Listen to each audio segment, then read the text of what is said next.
Hello, and welcome to another episode of Around the Verse. I'm Sandy Gardner. And I'm Sean Tracy. This week, Mark Abent smashes yet another bug. We get to know the new weapons of Alpha 3.2, and Ricky Jutley brings us his weekly project update.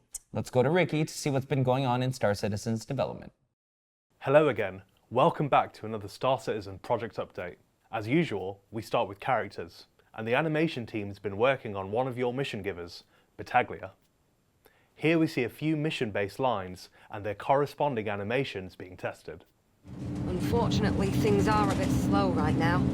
I'll keep you in mind if anything turns up, though. Moving on to gameplay, progress continues on mining as developers test the animations for the Prospector's boom arm. Textures have also been completed for the rig and will soon be combined with animation to create the finished asset. Here we see mining in action. The rig still has some bugs at the moment, and the laser is still using old visuals, but this process is coming along nicely from a gameplay perspective. The UI visuals are also being tweaked and improved. As you can see here, it's a noted improvement over earlier versions. The devs have also been working on coding the resource dispersion for each planet and the ecosystem within it. You can see in these debug renderings that each ecosystem is divided into separate cells with specific perimeters on what resources can spawn there and in what quantity. The VFX team continues to take design notes into account while trying different approaches to scanning. The version that we see here was deemed too busy, so was updated. The constant test and feedback process means that the scanning effects are changing nearly every day, and will do so until the team all agree on something that really suits the gameplay. Here is the latest version that uses a ping wave to highlight important things in front of the player. The ship's particle emitter can widen or focus the wave depending on the player's needs. Work continues on AI improvements and mission design for the PU. There are still some tweaks to be made regarding how enemies engage the player, but we've made major strides with combat AI and getting these types of missions working well in the PU. The mission team continues to place enemy AI into new scenarios to help draw out remaining bugs. Here you can see this AI in a derelict starfarer, which made for a very exciting combat arena. The new Scramble Races are in their balancing phase. In this video, the designers are testing potentially unbalanced scenarios as they race the fastest ships in the game against the most heavily armed. This mission type is shaping up to be an intense and exciting combination of dogfighting and racing. The ship teams have just completed landing gear animations for the Vandal Blade. They're also wrapping up final art on the Anvil Hurricane, as well as readjusting the landing gear to accommodate compression and enter-exit animations. And they're looking ahead to future releases, with work continuing on the Mustang revamp as well as the RSI Constellation Phoenix. Here we get a tour of this huge party-centric touring ship's in-progress interior. The props team are currently turning out signage for use at rest stops and other locations throughout the PU. Here we see a white box rendering of the racing buoy that will be used in those Scramble Races we saw earlier. Work on the rest stops continues, and even though the signage and some of the other graphics are still work in progress, you can see they are really coming together, with different procedurally generated layouts, each having distinct personality and obvious diversity. Hangars are entering the final art phase, and we can see all the elements coming together to create the feel we're aiming for with these spaces. Over on Hurston, work continues on nailing down the look of the Tundra Biome. We're looking at how different assets appear in different lighting conditions to make sure they look natural and in keeping with the wild and prehistoric feel of the planet. The Tundra Biome is the next to be tackled, with concepts and early visuals being developed at the moment. And finally, we see very early renders of Hurston's mining pits. The entire planet has been strip mined to hell, but there are still plenty of areas that players can scour for remaining resources. Improvements to planet tech are always being worked on, and here we see progress made on procedural shading that will achieve more colour variety in scattered assets like rocks and planets. That's all for us this week. See you next time for more updates on PU progress. Now back to you in the studio. Thanks, Ricky. You can always check out the public roadmap on the RSI website to follow along with development yourself. That's right, it's updated weekly and gives you an inside look into what we're working on and planning for upcoming releases. Among the new content hitting the PU with our next release, Alpha 3.2, are new weapons. That means all new ways to unleash mayhem upon your enemies. Let's get more intel on these new instruments of destruction from the artists and designers responsible in this week's feature.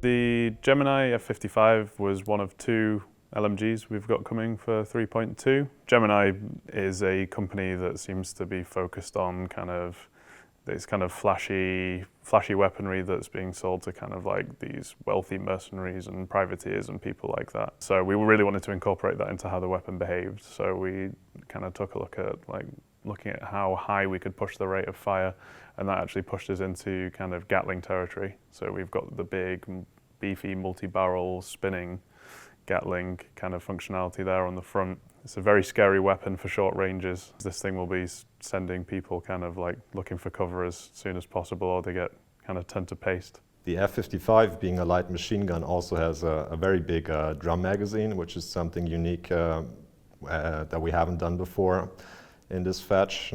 So another thing that makes the F-55 unique within the manufacturer is that due to it being pretty much a minigun, we decided not to add optic rails on top of the weapon, and you're pretty much stuck with iron sights. Furthermore, it also has a pretty elaborate piston recoil compensation system integrated into the stock of the gun to help with extended and long recoil.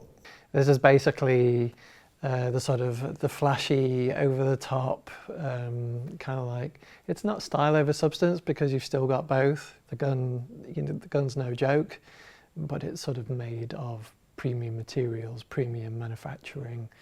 You know, it's a little bit flashy. It's, you know, it's the kind of gun that you could imagine a sort of private security force. People who have fired guns will know every gun has its own personality, and so with all these things, we're trying to keep a sense of identity and personality with these weapons. So the F-55 is quite an interesting weapon from animation. It's got the side-loading drum ammo clip for the weapon. When it opens into camera. So with all weapon animations in first person, we try to keep the center of the screen clear. That's called our shooter box, essentially so that wherever you're pointing, you can see what's in front of you. Reloads, we try to keep it clear so there's no hand obstructing if enemies are coming towards you. The F-55 has that drum which rotates outwards. That comes directly into that shooter box. So we had to really work out the best way to keep the weapon facing forwards, but not to block that, with a hand coming up to grab the drum, pull it out, and then again put it back in without blocking too much of the screen. The F-55 is bigger than the Demeco. It's also, it is more complicated in terms of its visuals, just its overall construction. You know, I could imagine this would have to be 3D printed for all the parts. It's quite complex in how it's all pieced together. The sort of one of the core things of the Gemini is the liquid cooling, basically, that's implemented on the side of it. You know, and it's that sort of, it lends itself to sort of the over the topness, basically, of this weapon. It doesn't need it, but it's kind of, you know, it was a nice little feature to add. This has basically a minigun on the front. You know, it's a series of 6 barrels, so you know, for higher fire rate. But you know, when you look at it side to side with all, you know, with the assault rifle and the pistol, you can see, okay, yeah, I see what's going on there. So the recoil on the F-55 that we're doing currently is not quite finished, but we're getting there. We want to get a good feeling of weight, power, but not look too ridiculous in first person with the gun shaking too much. So in DataForge, we've got a lot of control on different parameters of the weapon, of the gun. We can move the gun back. We can control how slow it returns to its default position. We can control how far it rotates up. We can control the rotation. We can control the camera of the head. So we've got an awful lot of control for recoil. It's basically a matter of tweaking to get the right proportion of backwards, rotation, head cam all together. Klaus and Werner Demico is the second of the two LMGs we want to bring you for 3.2. Klaus and Werner is a company, they're kind of the straight edge military manufacturer we've kind of got in game at the moment. And that kind of gets brought across through the laser pistol we've got and the Gallant energy rifle we currently have too. So we kind of wanted to mirror that in the LMG as well. We wanted this very stable kind of straight edge weapon, like it's reliable, you know what to expect. It's, you know, for a big weapon, it's easier to handle than the others, but we also wanted to get across, like, if it's kind of this slower firing, kind of bit of a juggernaut of a weapon, it also needs to be very powerful. This one has been through the mill. We've done a lot of revisions on this one. I think it's probably been through 4 concept artists. It's, you know, it's built out of polymer. It has minimal moving parts, basically. That was always the initial brief. You know, this is the opposite end of the spectrum. This shouldn't be flamboyant. So in the previous stage, I take the model and I do lots of variation. We're given some idea of what parts should move when, but I like to kind of just play around with all the different parts, maybe give some different opinions, different variations of what could happen. So there's a lot of previs that goes on early in the process to figure out which parts look best when they're moving. We've really just sort of beefed up the assault rifle, essentially. And everything is slightly oversized and just has that beefier, more powerful feel to it. And that's kind of Klaus and Werner. It's very similar to the Gallant, but what we've done with the reloads on the Demico is try to really sell the fact that it's a military grade laser weapon. There's a part on the reload where we actually pull the left hand away completely. We let the weapon do the talking. We put the magazine back in, and then everything on the weapon just works by itself. The spinner starts up. We've got the side flaps that slowly go in, and then you smack it closed. It's there, it's ready. The Demico, being a light machine gun, has 2 main features which set it apart from other weapons. One being the carrying handle, due to its huge size as well as weight, and the other one being a larger than usual battery in order to maintain the high rate of fire for a longer period of time.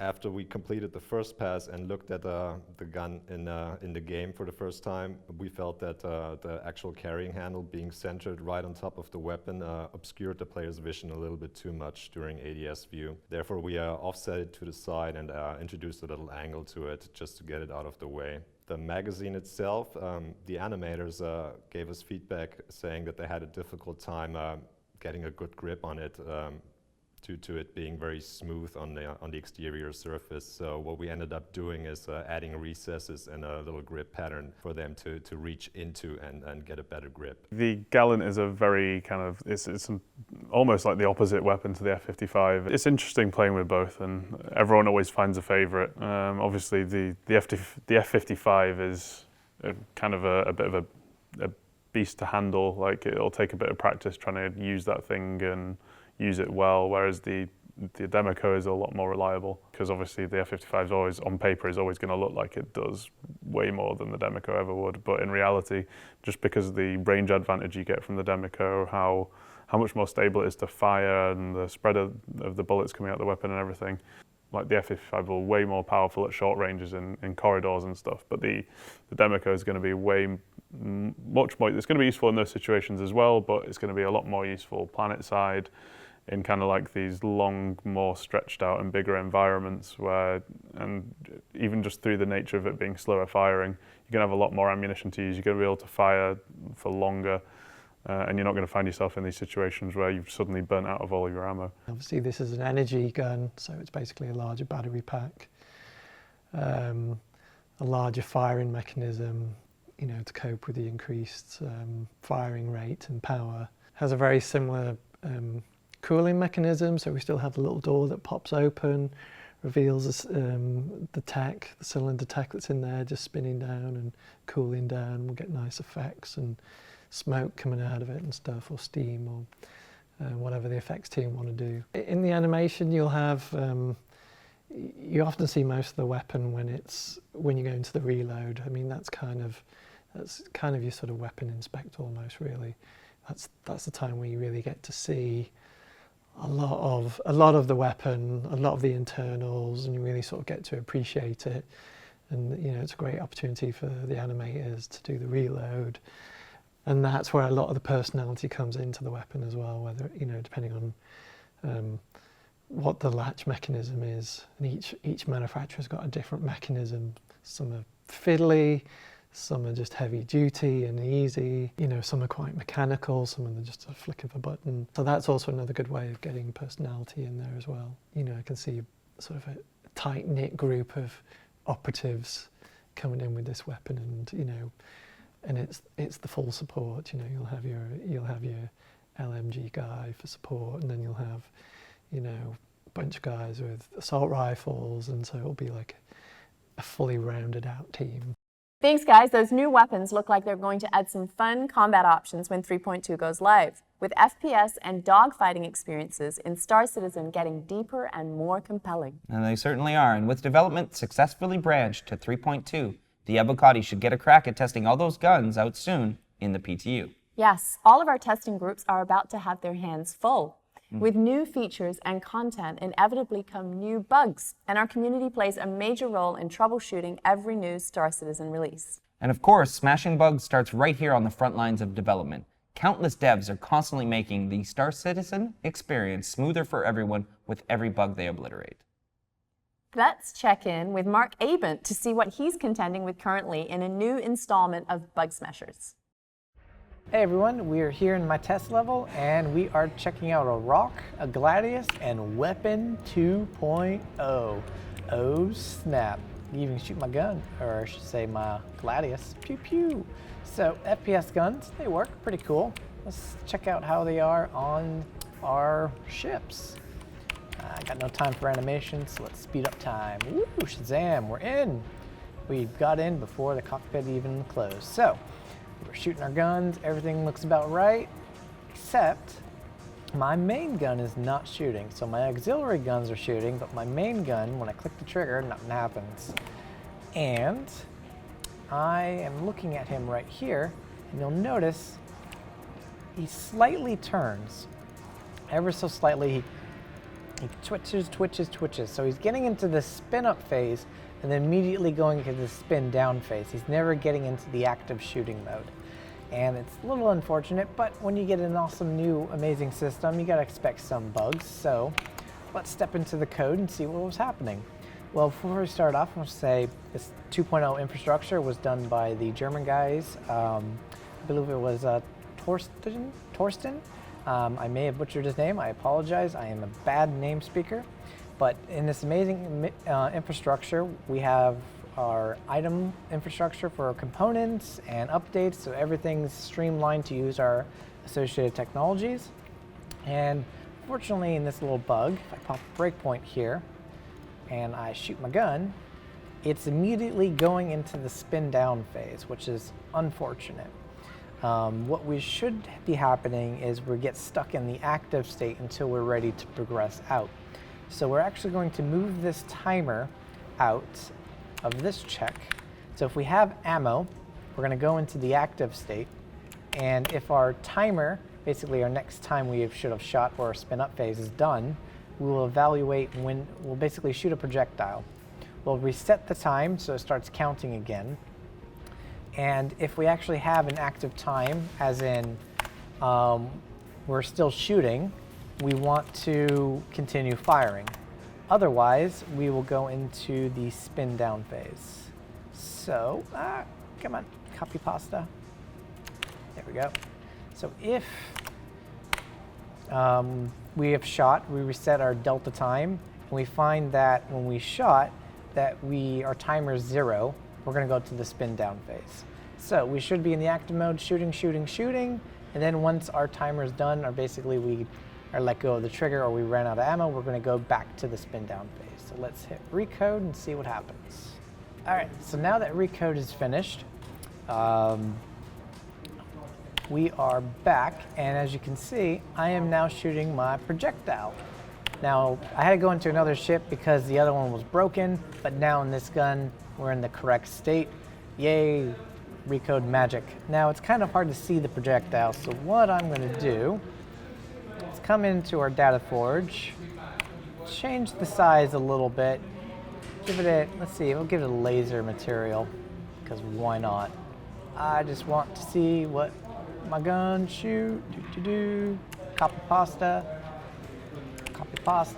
Shazam, fire, yeah, big projectiles.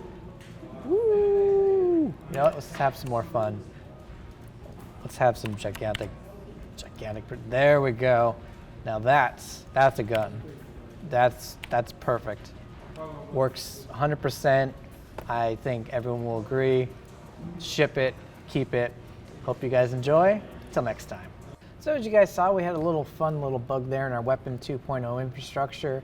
It's brand new, but it uses the latest technologies that we have to offer. It's a really nice, slick system, and it provided a big, vast majority of editing and tweaking to bring out some amazing guns. Hope you guys enjoyed. Till next time. Good stuff, Mark. We've announced the winner of our Crusader Hercules short story contest. Nearly 500 of you shared your Starlift adventures, with Howlix ultimately taking the prize. Congratulations. You can still head to Spectrum and peruse all the entries. The varied tales prove that there's no shortage of interesting uses for the Hercules, and if you haven't secured one for your own fleet, there's still time to do so, as the concept promotion lasts through next week. If you missed it, tune into this week's new Calling All Devs for info on life support and updates to the Constellation Phoenix and Freelancer. And for in-depth discussions on all things spaceship with Vehicle Pipeline Director John Crew. Don't miss Reverse the Verse Live at a special time of 10:30 a.m. PDT tomorrow on Twitch. And thank you to our subscribers for sponsoring our shows. We hope you're enjoying taking the Reclaimer for a spin this month. And we know you're looking forward to the new ICC finishes for the Arrowhead Sniper Rifle. Those do look really good, actually. Thank you as well to all the backers for supporting the development of our games. And that's all for us this week. Until next time, we will see you around the verse.